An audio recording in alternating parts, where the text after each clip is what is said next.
لیکن دوستوں بزرگوں، ہمیں یہ کہتے ہوئے انتہائی شرم محسوس ہو رہی ہے کہ جب ہم شوال کے مہینے میں طلبہ یہاں آتے ہیں داخلے کے لیے، تو ہر سال 200 سے 300 طلبہ یہاں سے مایوس ہو کر چلے جاتے ہیں کہ ان کا داخلہ ہم نہیں لے پاتے ہیں، اس لیے کہ ہمارے پاس کمروں کی قلت ہے۔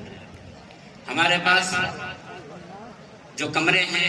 اور جو رہائش گاہیں ہیں، اس میں صرف 300 سے 350 بچے ہم رکھ سکتے ہیں، طلبہ ہم رکھ سکتے ہیں،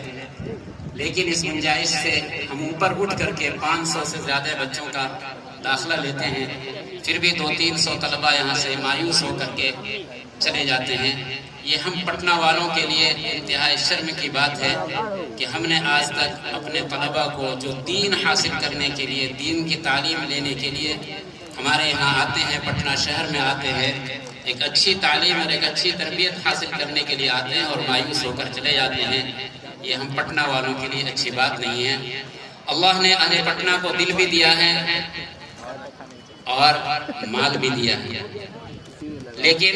ہمارا دل اور ہمارا مال دوسری طرف صرف ہو رہا ہے۔ اگر ہم نے اس کو ان لوگوں پر صرف کیا جنہیں نسبت رسول حدیث پاک صلی اللہ